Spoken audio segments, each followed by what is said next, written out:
Okay, so welcome back everyone. For anyone who wasn't here last week, my name's Tim. I'm one of the residents at the centre, been here for a long time, a student of Geshe Loden behind me. I work in IT and spend a bit of time in the garden here. I explained last week the format for the classes is to have two meditations, so meditation, then talk, then meditation. And again, I'd like to apologise, it's still a bit cool in the temple. We've got underfloor heating and I spent a fair bit of time playing with the thermostat yesterday. Couldn't get it to kick in. Just managed to get it to kick in now, so I think we've got it sorted. But in the interim, we just had little electric heaters, so sorry if it's a bit cool. All right, so we'll start off with meditation, and I'll just mention motivation because it's a very big deal in Buddhism. So it's the Buddha basically said your motivation for an action determines the outcome, and particularly karmically.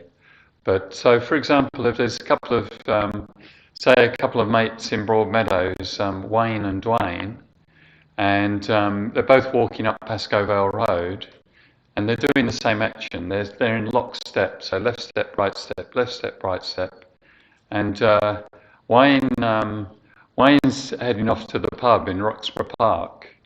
And it's Friday night, and he wants to get blind drunk because that's what he does on Friday night.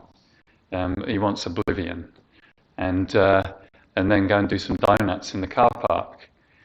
Whereas Dwayne is doing the same action, left, right, but he wants to come up to the peaceful land of joy. He's heard this thing about Buddha nature, Buddha potential, and he's just a bit curious, and so. For one of them, each step is a direct cause of becoming blind drunk and doing donuts in the car park. And for the other, every step is a cause of awakening their own path to enlightenment, developing their curiosity about their mind, and so on. So when we meditate, we try not to just focus on the next 10 minutes, trying to relax, trying to feel good for the next 10 minutes, because that will be a side product of meditation. But we're trying to seek, in Buddhist tradition, we're trying to seek something much greater. So our action, our meditation becomes a cause of something much greater. And that thing is both looking at the welfare of other living beings apart from ourselves, and also looking at the enormous potential of the mind. So at the start of each meditation, I'll do what's called a bodhicitta motivation, where we say, through this meditation, I'm aspiring to develop my mind, may it be a cause of my enlightenment, to benefit all living beings. So that's the reasoning behind it. Okay. So, sitting in meditation posture, main thing is to sit up reasonably straight, whether you're on a cushion or in a chair, and to be relaxed. And you can have your head very slightly tilted forward, and your eyes can either be closed or slightly open and unfocused. So, initially, letting go of any preoccupation through the week you've held on to, any worries, any plans. So we'll have a holiday from all of that stuff and just relax. So if there's any tension in the body, tension in your hands or in your jaw, tension in the chest or stomach and so on, then just let it go with the out-breath. Every time you breathe out, feel like you're releasing any tension and any worries.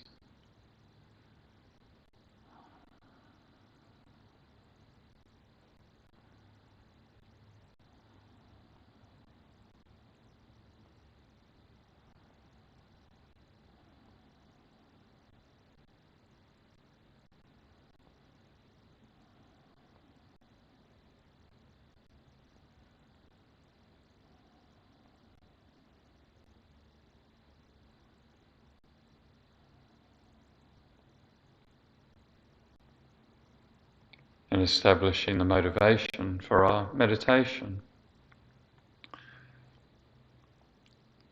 And recognizing one's own wish for peace and happiness.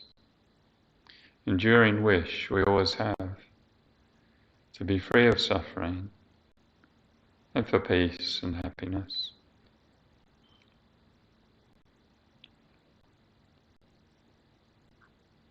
And the wish of those close to us for the same thing.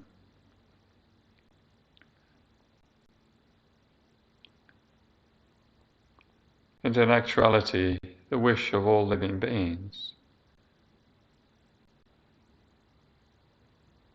to find peace, to find happiness, good conditions, and so on.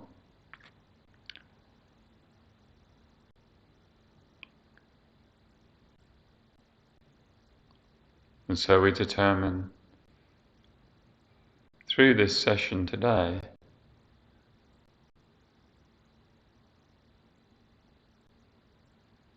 step by step create the causes for my own enlightenment, the state of bliss and peace and joy.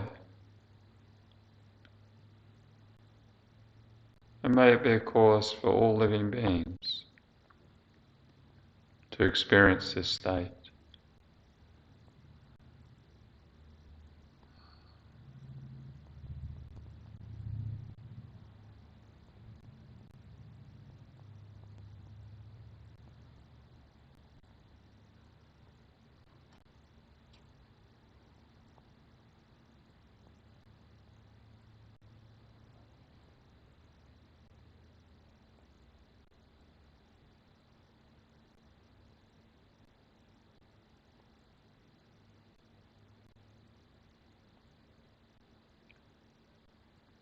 And we practice single-pointed concentration, focusing on the sensation of the breath. So identify the sensation of your breath, either at the nostrils or in your tummy, in your abdomen, the natural rise and fall of the breath. And determine to focus just on this.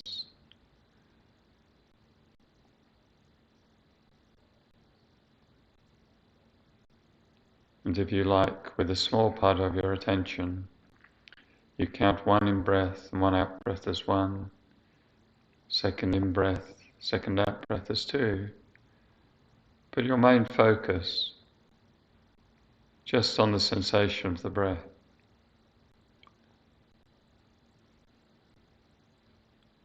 And when you get to 10, you can start back at 1 again, trying to develop clarity and stability.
And if your mind becomes distracted by anything, any thought or sensation, by anything other than the breath,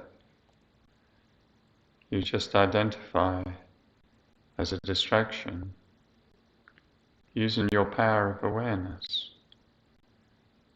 So an awareness keeps guard, or your power of vigilance. When you move away from the meditation object, and you use the power of mindfulness, or remembering the object, to come back to the meditation.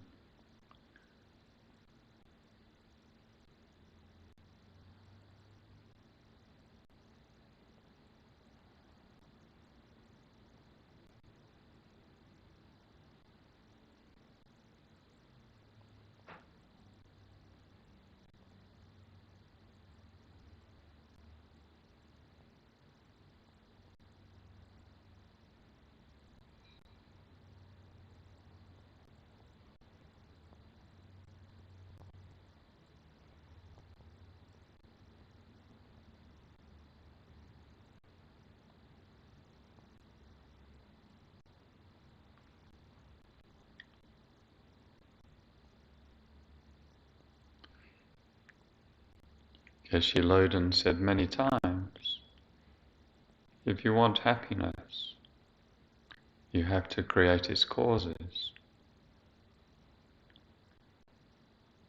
If you want to be free of suffering, you have to abandon its causes.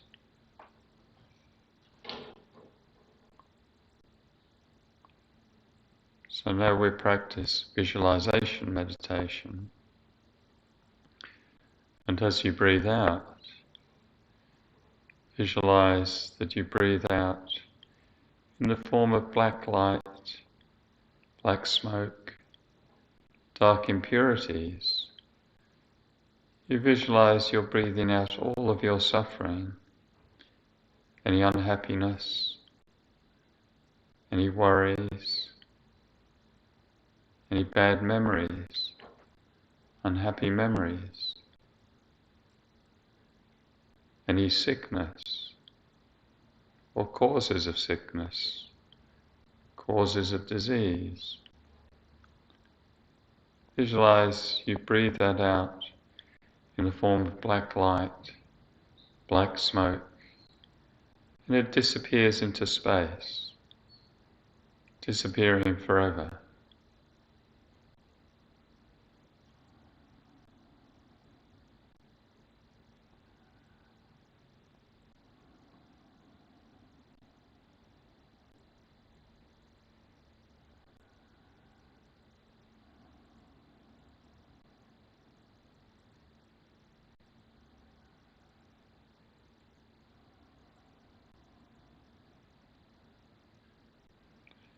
If you like, you can breathe out a little more forcefully, if you prefer, during this meditation.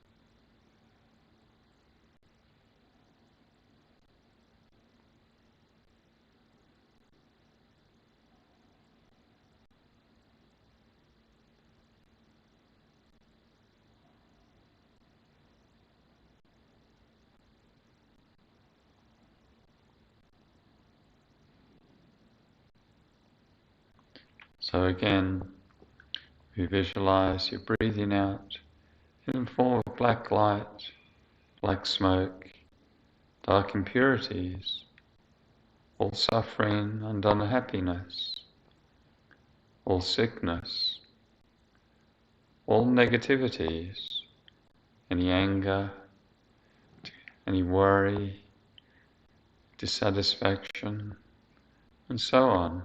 Jealousy, all our unhappiness, all delusion,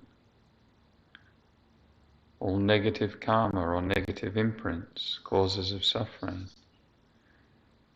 We can enjoy a sense of release from all of this stuff. Disappears into space.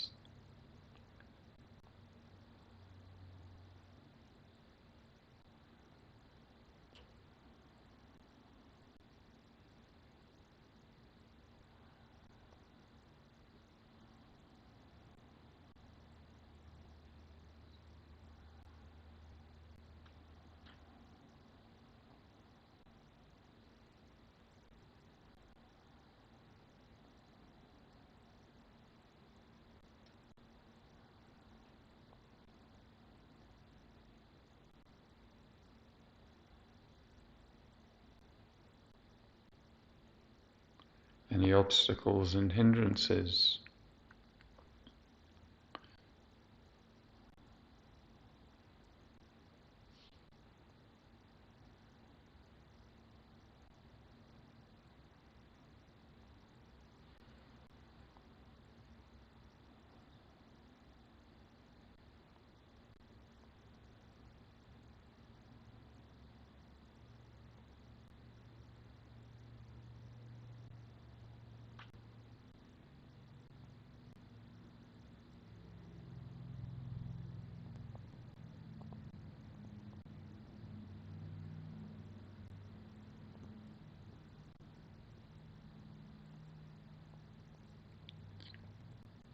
till eventually we feel we're completely freed of all suffering and all causes of suffering.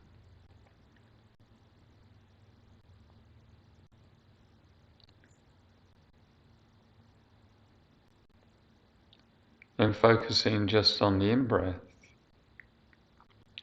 and visualize as you breathe in.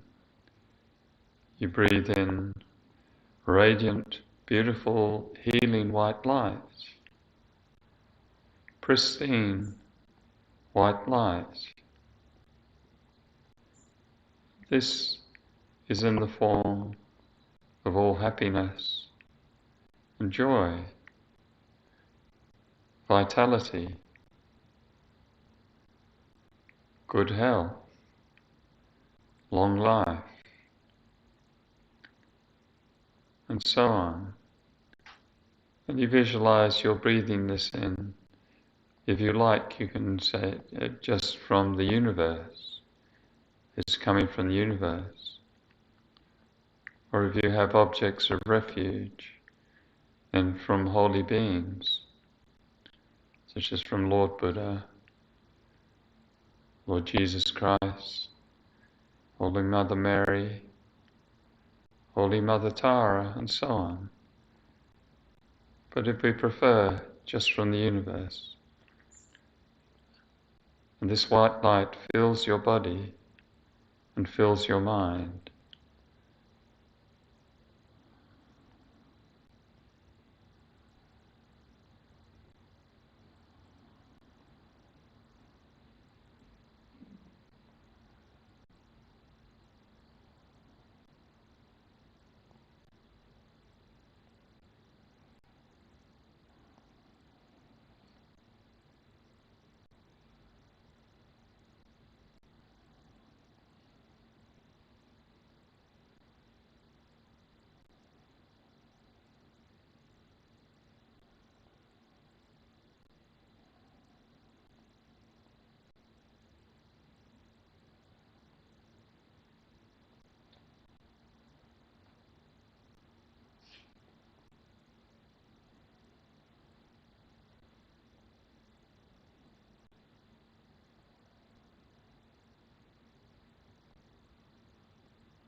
So again, breathing in beautiful, radiant white light in the nature of joy and happiness and compassion and love and wisdom and energy and good health and so on. All enlightened qualities coming from the universe, or coming from holy beings within the universe. And really allow your imagination free rein. Something wonderful is coming to you, transforming the body, transforming the mind.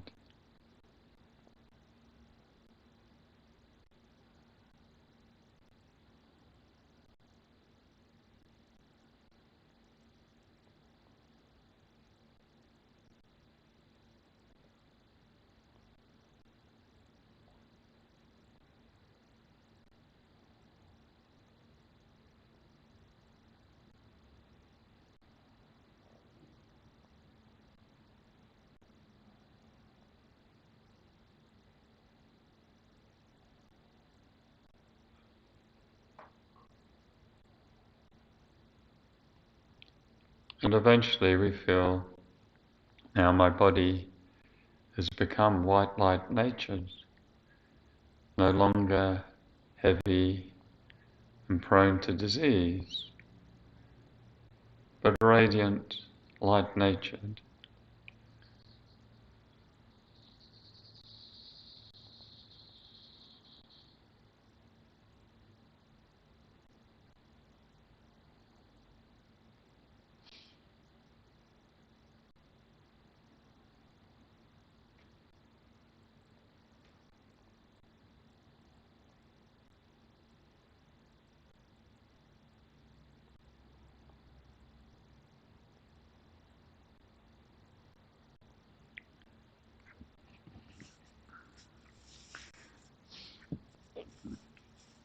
Okay, so we can finish the meditation.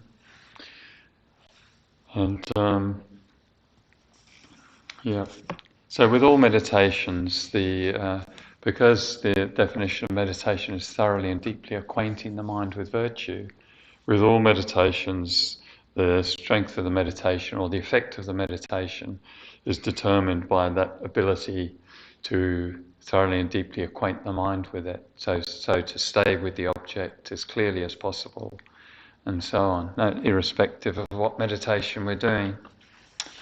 So last week, I gave a very sort of brief summary of what the Buddha called the Four Noble Truths. So that recognizing everyone wishes for happiness and freedom from suffering, and that humans are very intelligent. But despite that, we still experience so many difficulties throughout life, both mental and physical, emotional, in relationships, and so on.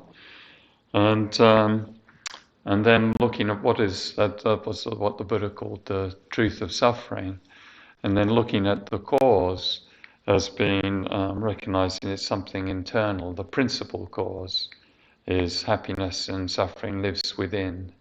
It's we're affected by things that are without, but the principal cause is within. And we saw, ourselves in the same situation on different days, or two different people in the same situation, and so on. You can see that the mind is the main determinant, whether you're miserable or happy or somewhere in between, or at peace or worried or so on. So, and then we looked very briefly at, what is it about the mind that causes these good things or problematic things, and seeing that the mind there's a mind stream, there's continuous different appearances coming to our mind and our different reactions to those appearances, and that some of them can be sort of categorized as positive states or virtuous states, meritorious states, wholesome states of mind, and some as non-virtue, deluded, destructive emotions, afflictions, in that they always agitate the mind, they always make us miserable in one way or the other. So now we're looking at the chapter on life in this meditations. We're looking at the meditations on the path to enlightenment, and this isn't just like, these days you see desk diaries with lots of inspirational quotes, and you go in offices and there's inspirational quotes. Every problem's an opportunity, and so on and so on.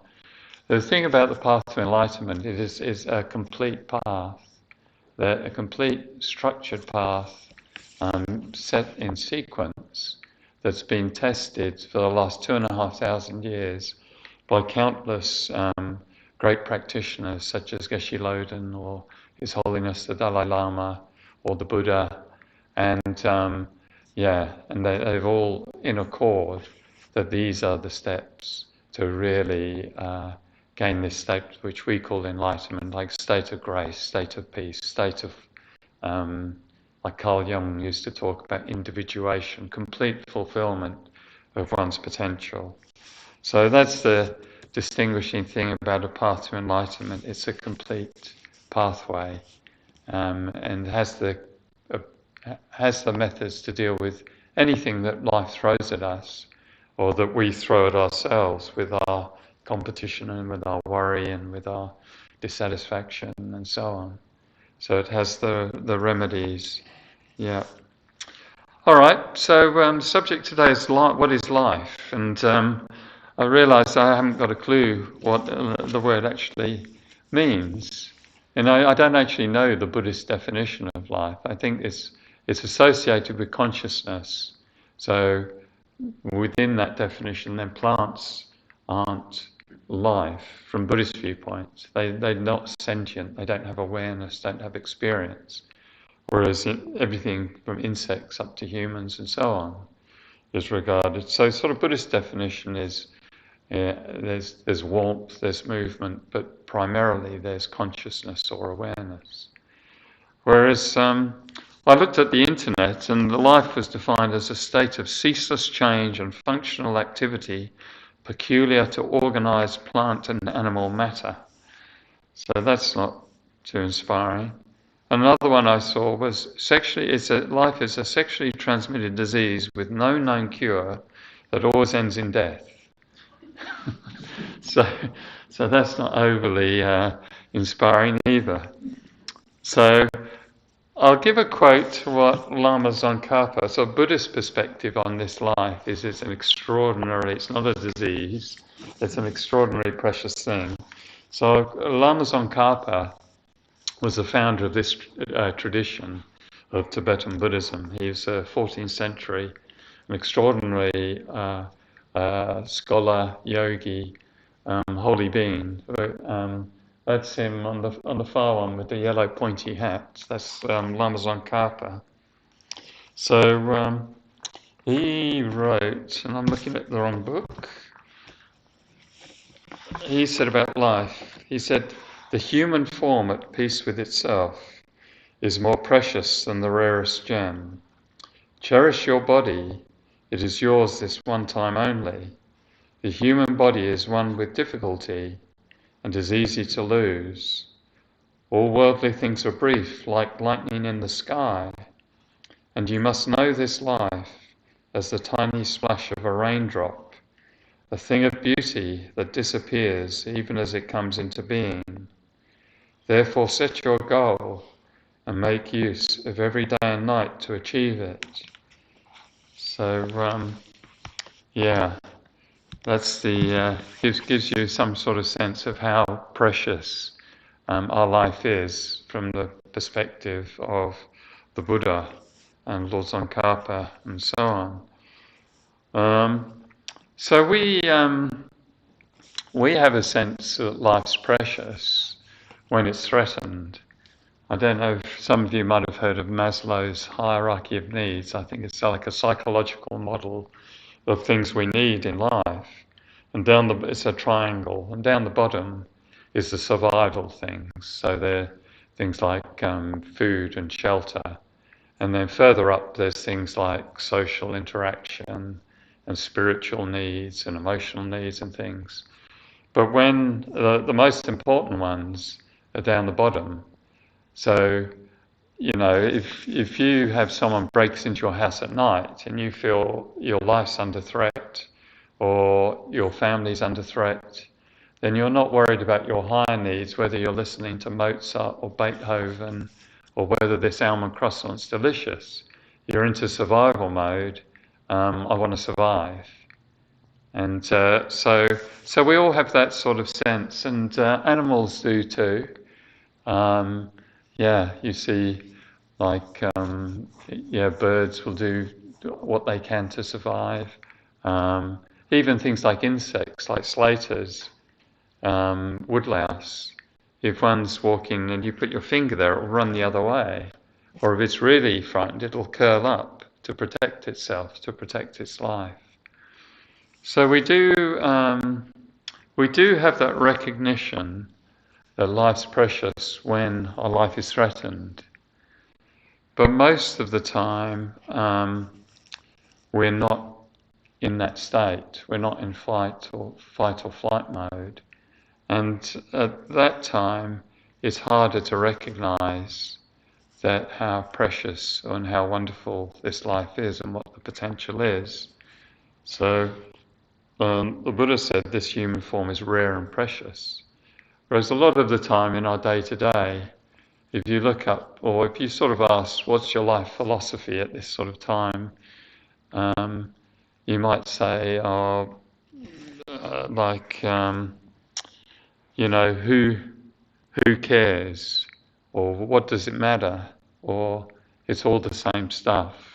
Or, when we're a bit bored or just bogged down in the day-to-day, then we're not feeling inspired, that we're not thinking about what enormous potential there is within the mind. We're just thinking, I've got to get through today, same old, same stuff, and so on. So that's one of the reasons of this chapter, is to inspire us to really respect our own life, with the utmost respect, and to see its potential, and then to awaken that potential. So, and if we don't recognize that this life is rare and precious, then we tend to waste it. So we tend to let just sort of fritter away. So even with ordinary objects, we often, if we don't recognize the potential of that thing, or we don't recognize its qualities, then we might waste it. So, for example, with a smartphone, if someone's not experienced one of these, so maybe in a remote location they live, or different culture where they haven't experienced, and they're used to, when they go somewhere, someone's given them a smartphone and they use it to make calls, but at the same time they take a big box with them and they put in their alarm clock, they put in their diary, they put in their compass, they put in their television, they put in their, a radio, and all the other functions are actually, through not recognizing the functionality, then they're wasting that thing. Or also through not seeing potential, like often we might not understand the potential that things have within them. So if you eat a mango and get a mango stone, if you don't understand what that mango stone is, then you don't recognize this thing has a potential. I could plant this, and it could grow into a big tree, and it could feed my village for the next 100 years with mangoes. But not recognizing the potential of that thing, then we tend to, we just toss it out in the rubbish. So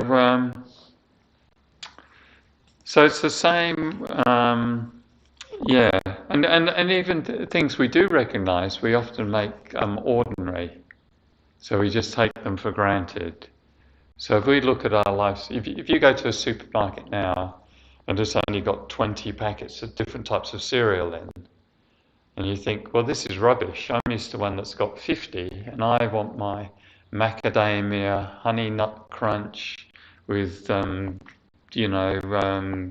this, that, or the other. And that's the cereal I like. And I've gone to this small supermarket. It's rubbish. And you sort of forget. Our minds have made it ordinary. You forget that 40 years ago, it was basically, when I was in the UK, it was Weetabix or shredded wheat. And bad luck if you're gluten intolerant. So these days we're living like kings.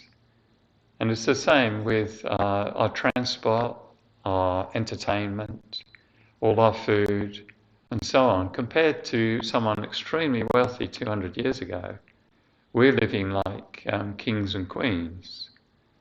But we don't tend to recognize that. We make it ordinary. Oh yeah, same old, you know.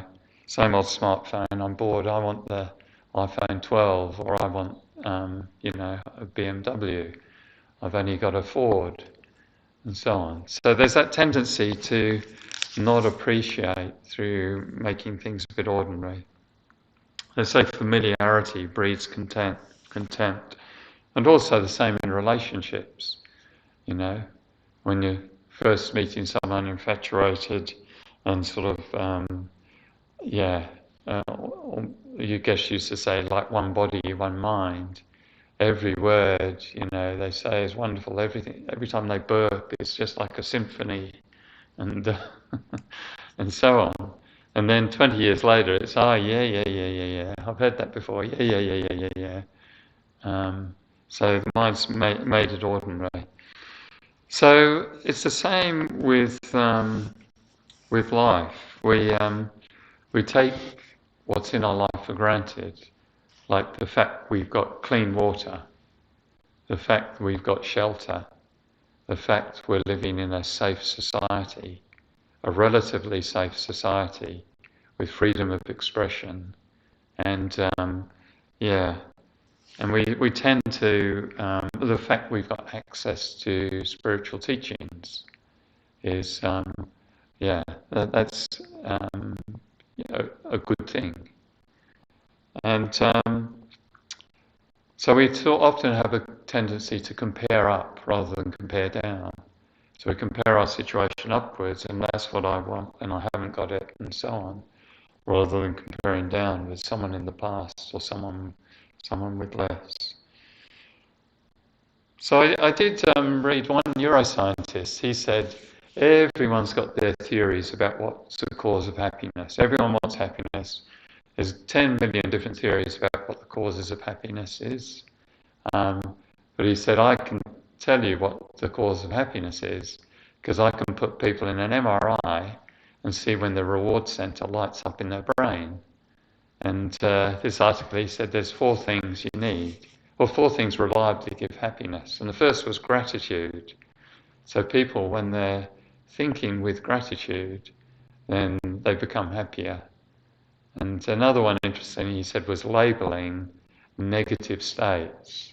So even if you're not trying to overcome your worry or your anger or your dissatisfaction or your upset, actually being self-aware enough to label it and say, this is what I'm feeling, and that's a cause of happiness.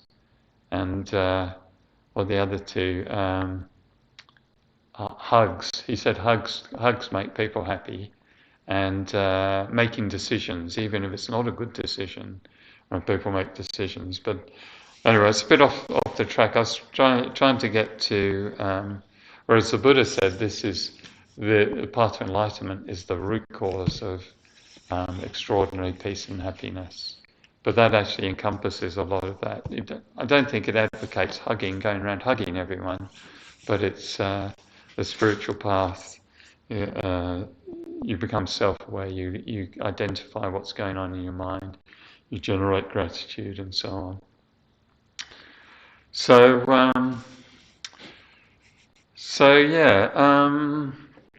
not recognizing, and also not recognizing the qualities of our mind. So the Buddha taught that we have we have this thing called Buddha nature, or the nature of our mind is pure, and there's different aspects within our mind that can be nurtured all the way through sort of ordinary happiness, all the way to a joyful, blissful, transcendent peace and a state of enlightenment. And that we have within us what's called developed potential, and they're all the imprints we've made within our mind. Anytime you've had kindness and love, anytime you've practiced patience or respect, these are all sort of dormant qualities that we can step by step nurture, and we can develop the compassion or love of a bodhisattva, or the patience of a bodhisattva, and then step by step the patience or love or compassion or wisdom of a Buddha. So that's called our developed potential. They're things we've done, good imprints that are the root cause of well-being. But also that the nature of mind itself, so your consciousness, not the things that are appearing to mind, like your thoughts and your feelings, but the actual mind itself is by nature pure. It just has this clarity and awareness. And it's that very nature that allows us to transform the mind and attain a state of peace. So not recognizing, we don't recognize those aspects of our mind. And day to day at work, we just think, oh, I'm Tim, I'm like this, I get upset in this situation, that's me. We don't see what's called the base, the path, and the result. We don't see this Buddha nature, this basis of peace. We don't know the pathway, which is the path to enlightenment. And we don't know the result. We don't have any concept of this enlightenment, state of enlightenment. It's very hard to develop this awareness of what that even could be like. One of the best ways is just trying to imagine, what would it be like if I was completely free of worry and completely free of unhappiness, never any unhappiness. And I was completely free of any jealousy or any competition or any boredom. If I removed that from my life, and completely free of any anger. Just imagine you start taking these things away, and then this space opens up. And then on top of that, what would it be like to have the kindness of the Buddha or of Lord Jesus Christ, or someone very kind that you know? What would it be like to have that fully developed all the time? So that sort of gives a bit of a sense of what this enlightenment is. So there's a quote from Maitreya Buddha, who's said to be the next enlightened beings, the Buddha of loving kindness, to come to this earth. In Buddhist cosmology, the Maitreya Buddha will be the next one to come and teach. And he gave these examples of how our mind is obscured, our Buddha nature is obscured. He says, similar, a poor family lives in a mud hut, and then buried under the ground in their hut is this massive treasure.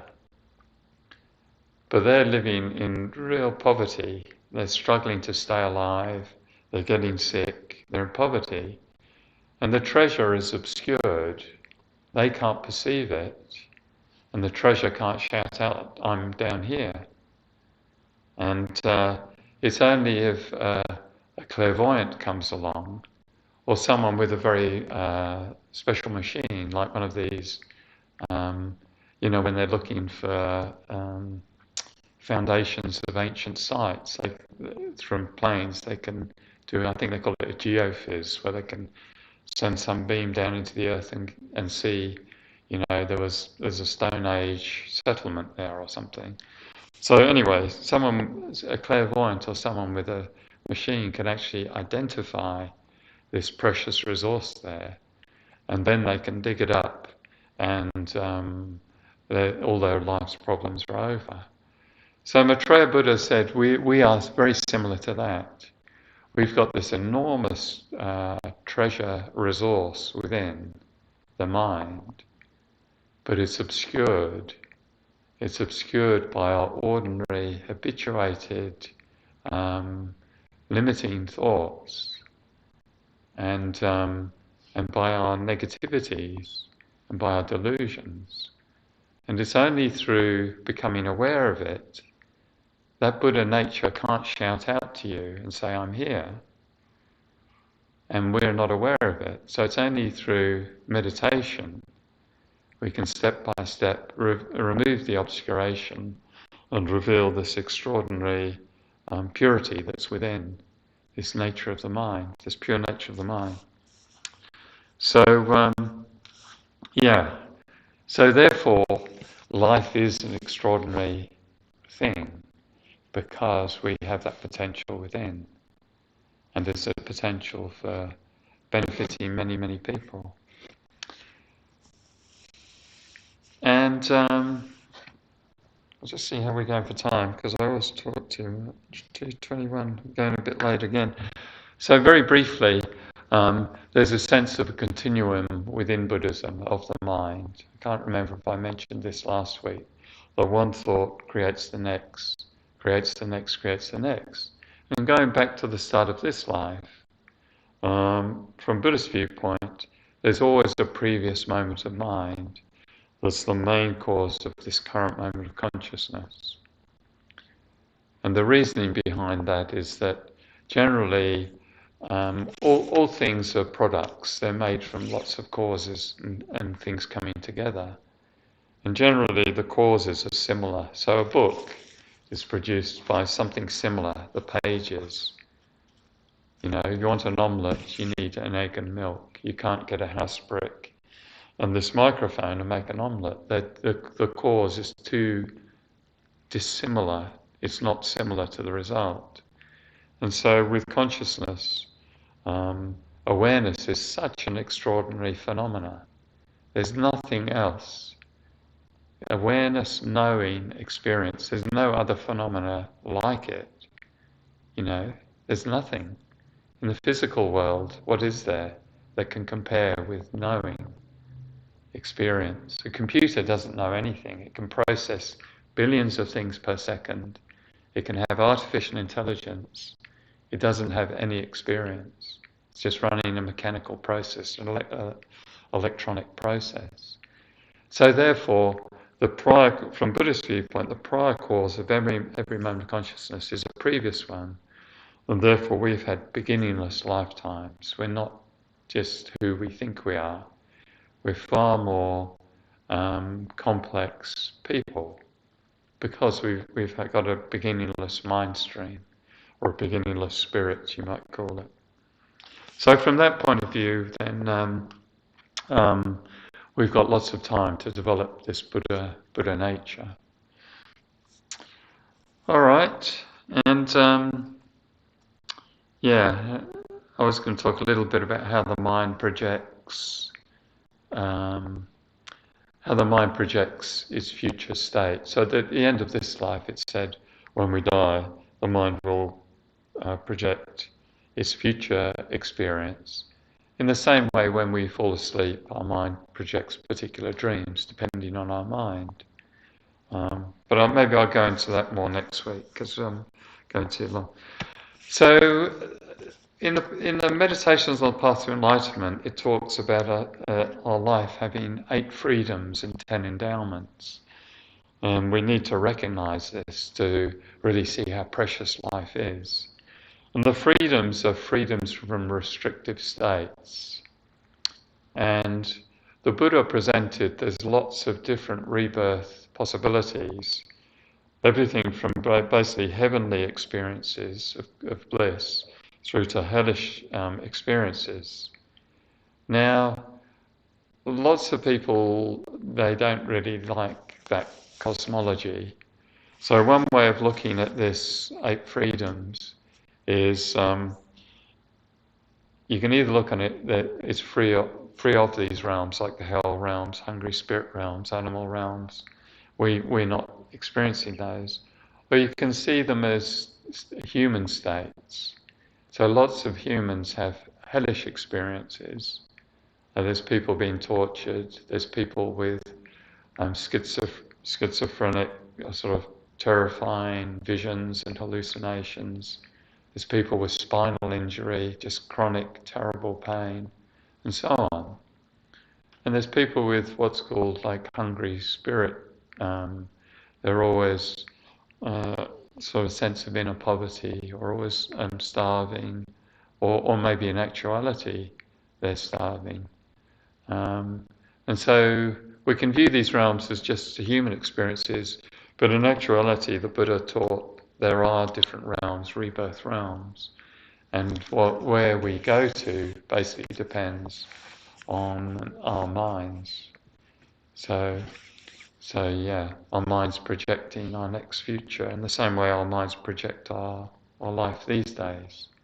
Everyone here is perceiving things differently and reacting to things in a different way. We've all got our own individual mind creation of our life. All right, so I'll talk about the 8 freedoms, and I'm going to quote from page 93. So Nagarjuna, in Letter to a Friend, he said the 8 freedoms are holding wrong views, being an animal, a hungry spirit, or birth in the hells, bereft of Buddha's teachings, born in outlying lands, as a barbarian, mute, or idiot, or as a long-life god. These births are the 8 defects of having no leisure. Being free of them by finding leisure, make effort to avert birth. So we're free of a sort of hellish experience, our life. We haven't got this never-ending terrible pain that some humans do experience and beings in hell realms experience. And the disadvantages of that is, one of the disadvantages, as well as the suffering, is you don't have the space to practice Dharma and develop the mind. You can't meditate because you've got too much pain. We're free of what's called the hungry spirit experience, where that's the experience of extreme poverty. So the Buddha said there's actually spirit realms where beings are forever grasping after and never feeling fulfilled. So always grasping, always hungry, always thirsty, never a sense of fulfillment. And many humans, like at the moment, I think there's about 10 countries under threat of starvation, like all the way from Afghanistan, Syria, to Yemen, through some African countries, and that's the experience that some people have.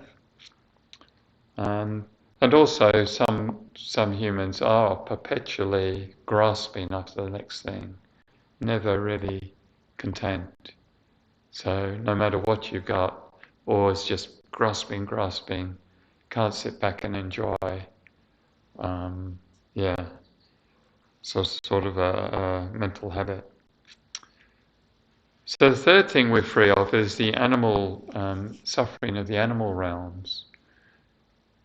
So if you look at an animal's experience and look at your own experience, and there's a lot more limitation that animals have. So they have a lot of suffering, not just giraffes with a sore throat, or a giraffe with a sore neck, or an elephant with sinusitis. But animals generally, they've got, if you slow down, you get eaten as an animal. In the wild, if you slow down through age or through injury, you get eaten alive.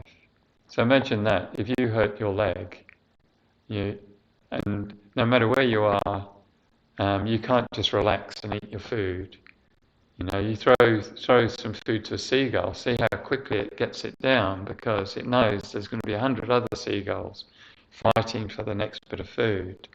So wherever you get food, you quickly stuff it down if you can, and you've got to fight for it. animals exposed to the elements, so can't control the elements. So you sit out in the cold, you sit out in the heat, you've got no food storage, pretty much.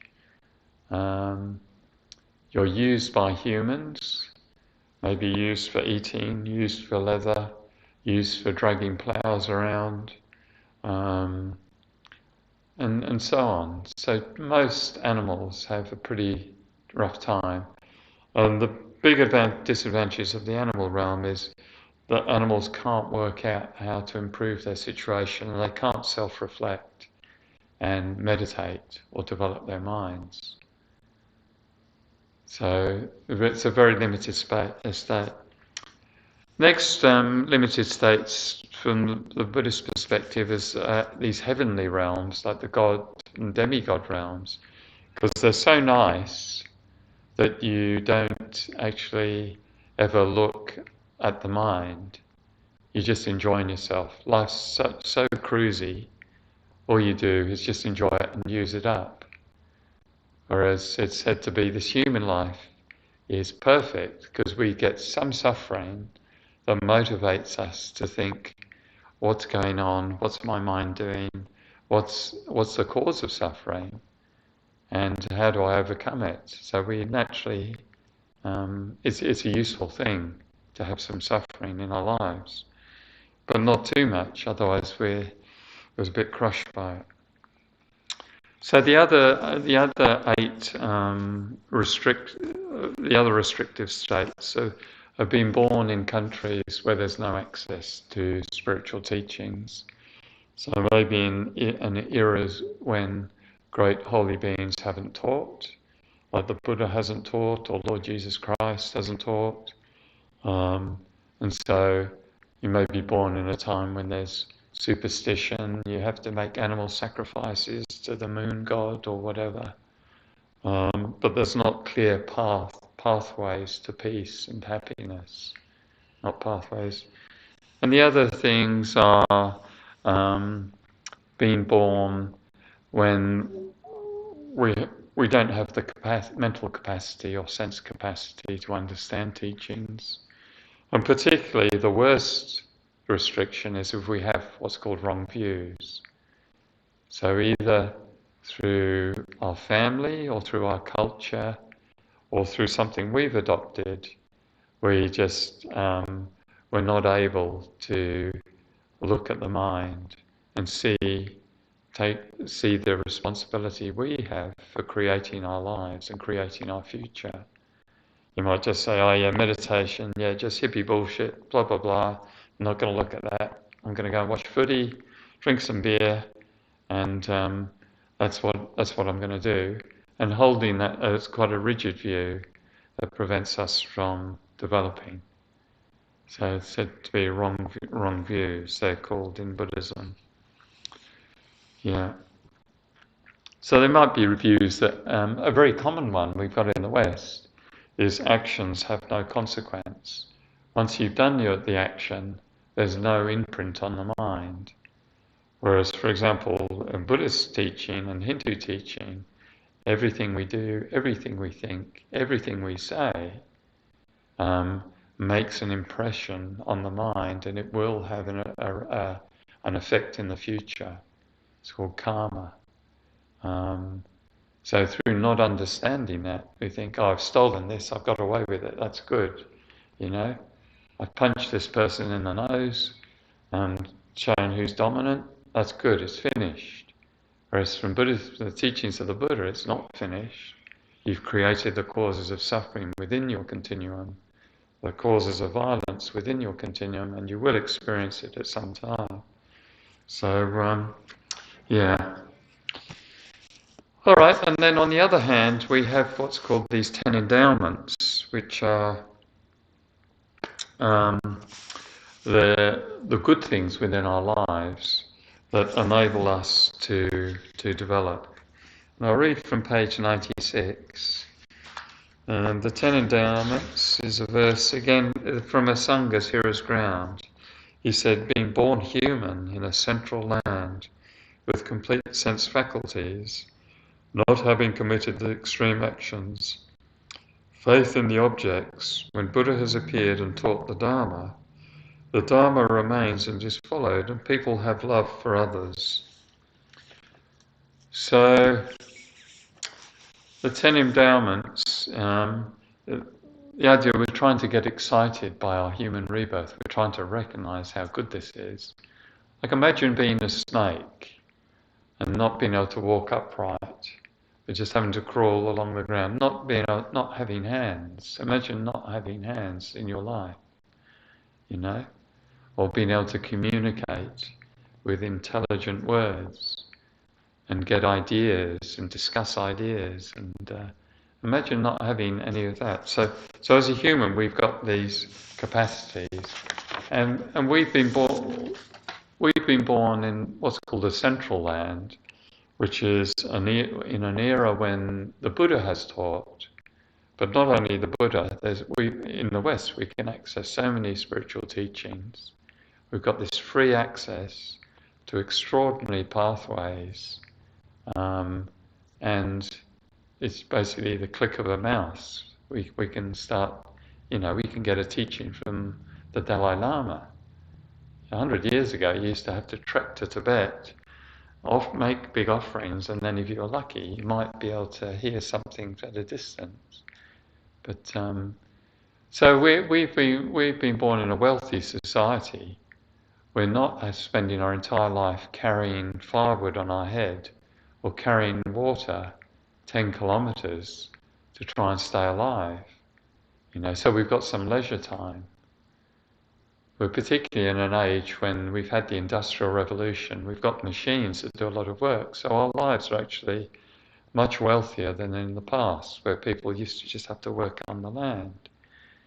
And we're in a society where there's free access to ideas. We're not an authoritarian regime where you can get killed for looking at the wrong ideas, or you can be, told you're blaspheming for looking at the wrong ideas and killed, or you're challenging the authority of the state because you're organising a group. We're in a free society. We should really rejoice in that, and it's such a wonderful thing for development. So on top of that, we've got an interest in the Dharma. We've got an interest in meditation. So many, probably the majority of people don't have that. So we're prepared to actually look at our own minds. So again, that's an extraordinary quality. And so these are the 10. I won't go step by step through the 10 because I'm going too long. I'll read another quote from this section. And so Shantideva said about this human life we've got, this precious human life, having found such leisure, if I do not become acquainted with virtue, there's nothing more deceptive than this. There's nothing more foolish than this. And Geshe used to really like, Geshe Loden, our spiritual head, used to really like that verse.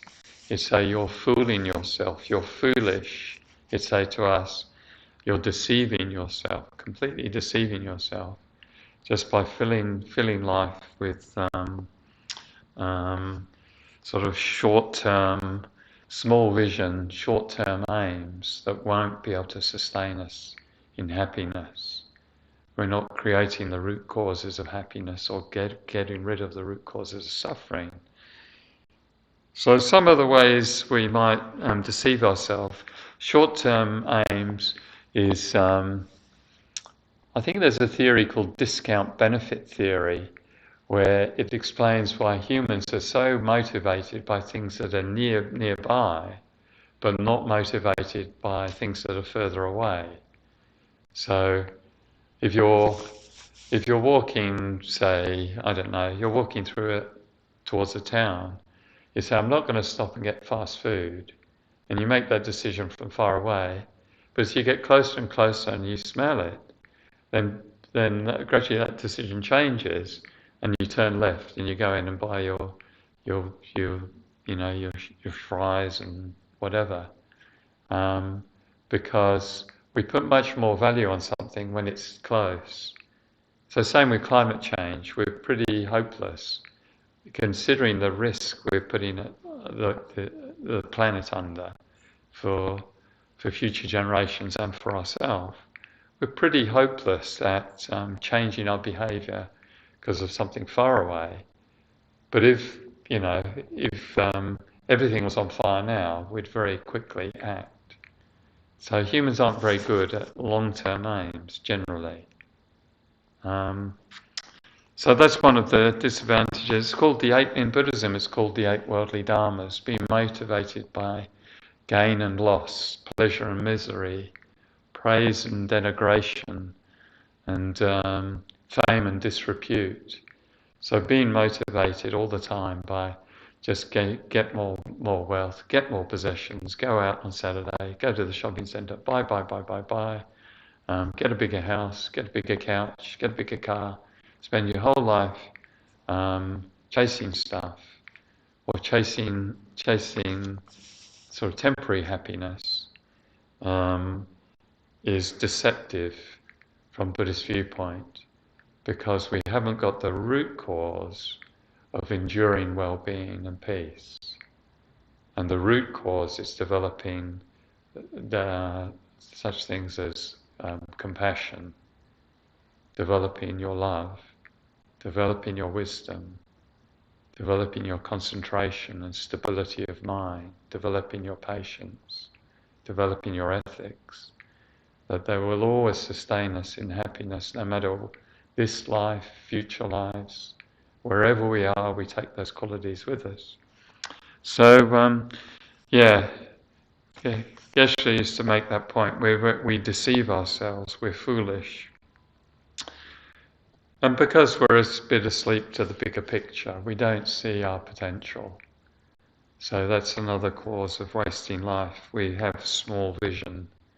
We don't see this thing called enlightenment. We just see day to day most of the time. And another way of deceiving ourselves, fooling ourselves, is through habituated delusion. I'm angry. I've got a right to be angry. This was done to me when I was young. I'm always going to be angry, and I've got to, or a delusion. To be a real man, you have to have a bit of anger in you, a bit of aggro, to assert yourself, to dominate. So through delusion, then we're fooling ourselves, deceiving ourselves. Or I've got to compete, I've got to be better than that person. That's not a root cause of happiness, it's a root cause of suffering from Buddhist viewpoint. Anyway, so won't go much too long. So very, very briefly, I'll say the Buddha, this path to enlightenment, it says there's 3 values in life. There's temporary value, there's ultimate value, and there's value in every instant. So we can use this precious human life to get value in every instant, and that you can, at any moment, you can bring your mind to the Dharma. Walking down the street, you can just think about the person in front, say, may they be happy, or may they be free of suffering. And that's an extraordinary, meritorious thought, just in one instant. Temporary value is creating the causes for good conditions in this life and future rebirths through developing the mind. And ultimate value is creating the causes for nirvana liberation, freedom, permanent freedom from suffering, or for enlightenment. So your life, your precious human life you have now, is these 3 extraordinary values built in. And it said we have to extract the essence of our life. Otherwise we get to the end of our life and are filled with regret. I filled my life up. I did all these things, but did I really get to the heart of who I can be? And how much did I help others? So, yeah. Yeah, I took one guy to a theatre one time. It's for a cardiac operation, and he said at this time, it's what you've done for the other bloke that counts. So that for him, he knew his life was under threat. He was going to have a heart op. And what he felt was, it's what he'd done for other people that was meaningful at that time. Geshe made it quite clear about what's a meaningful life. He said if you practice Dharma, if you help others and support others, look after others, then your life is worthwhile, useful and meaningful. And it will set you up in good stead for all your future rebirths. So yeah. All right, so we might just do a brief meditation then on our precious human life. So sitting in meditation posture, and we come back to the breath for a few. We'll start off with the breath as it stabilizes the mind. Just find the object, the sensation of the breath, and stabilize on that sensation.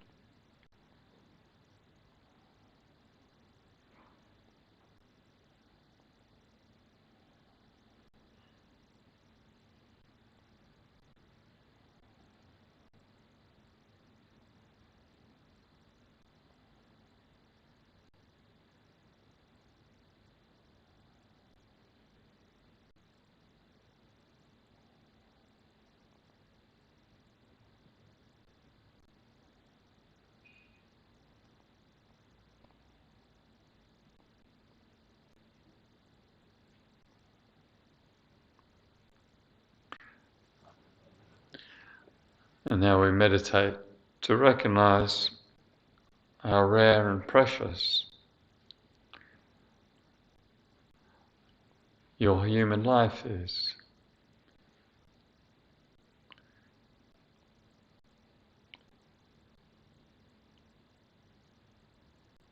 So you can recognize you're free of so many restrictive states that prevent happiness and prevent development of the mind.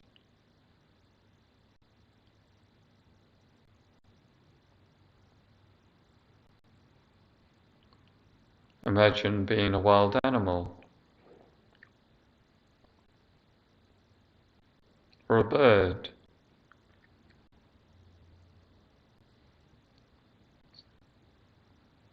So no control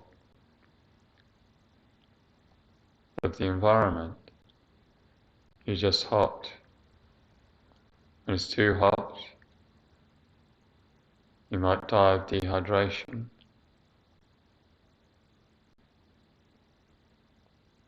When it's raining and cold, you sit there freezing cold.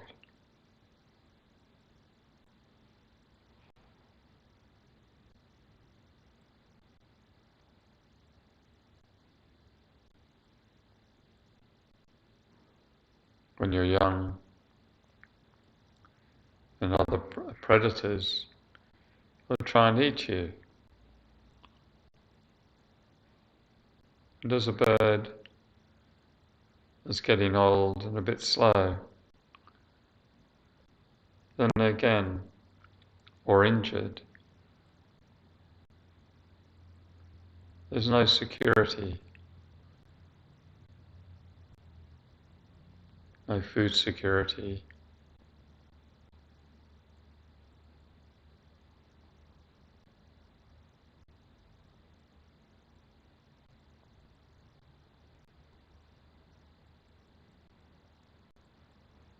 No ability to change your situation.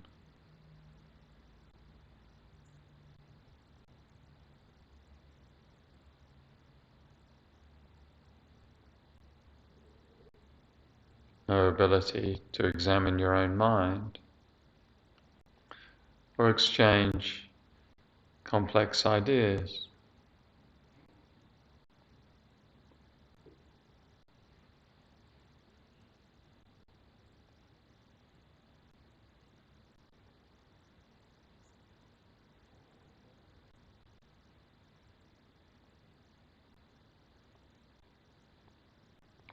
We're also free of the restriction of living in a destitute country.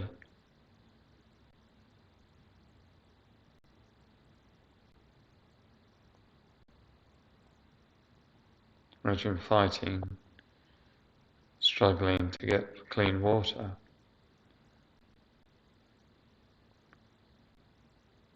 or very basic food.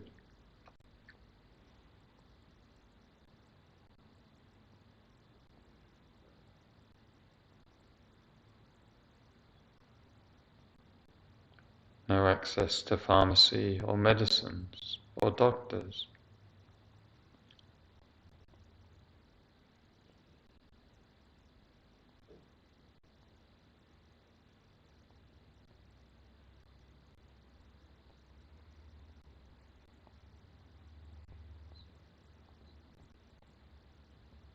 And we're free of the restriction of living in a country where we can't choose our spiritual path.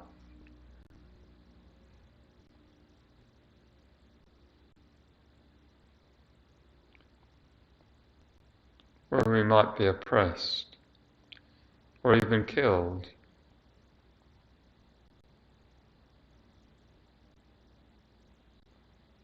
For looking at different ideas.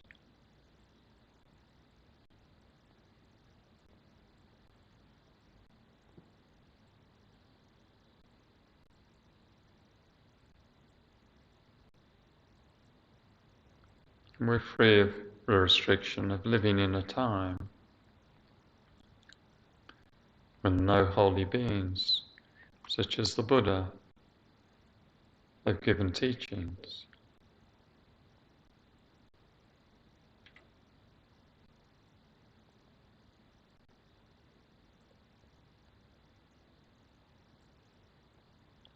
And particularly rejoice you're free of the restriction of wrong views or restrictive views that prevent you developing your mind. Closed-mindedness.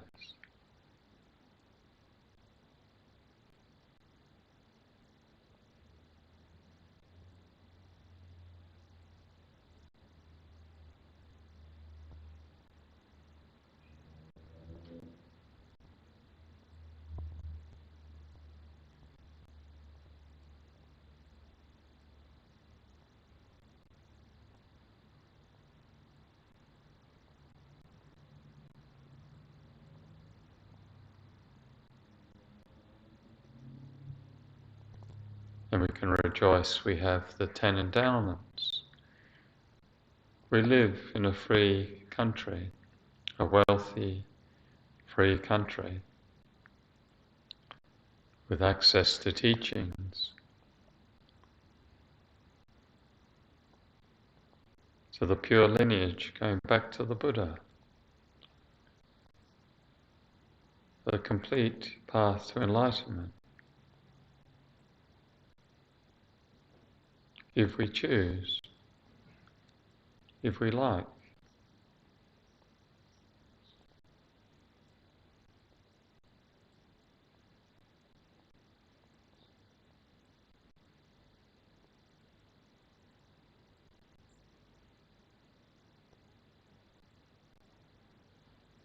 Rejoice you have a healthy body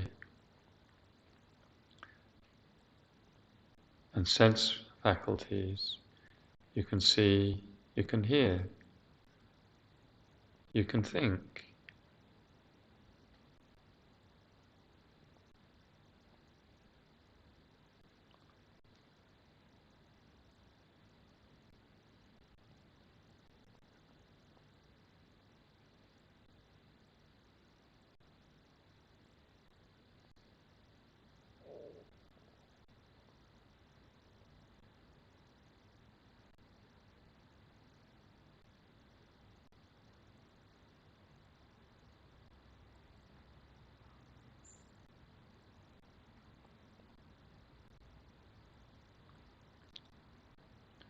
And then recognize this precious human life you have is only temporary.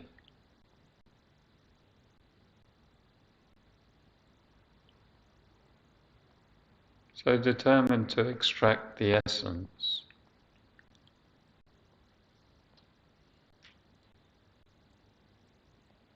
To develop the mind.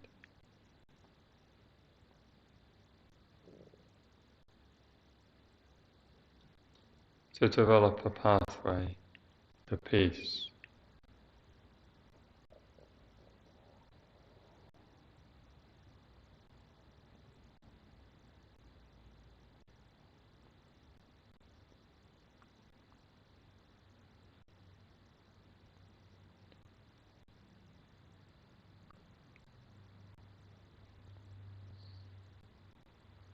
Determined to gain the temporary value of a happy life and good future rebirth.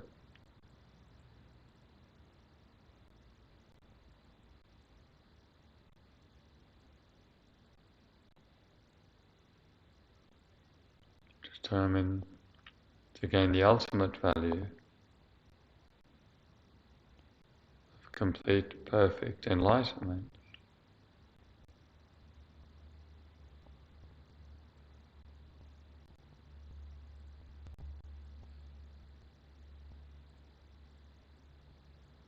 And determined to get value in every instant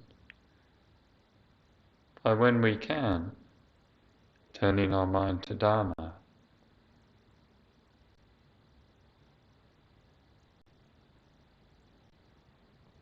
No matter the situation.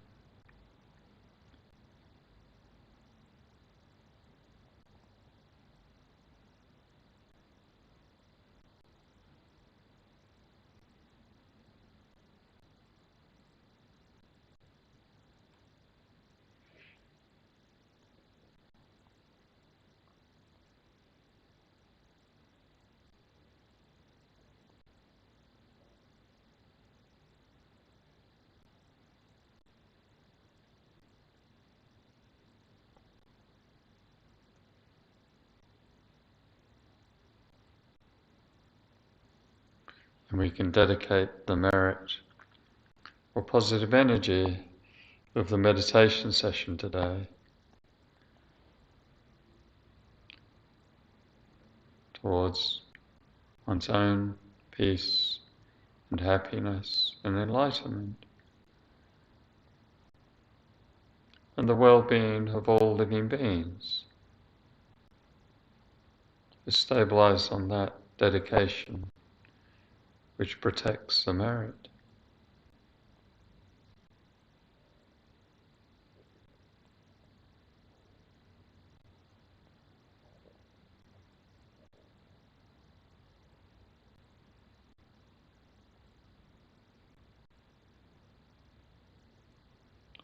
And we can finish the meditation.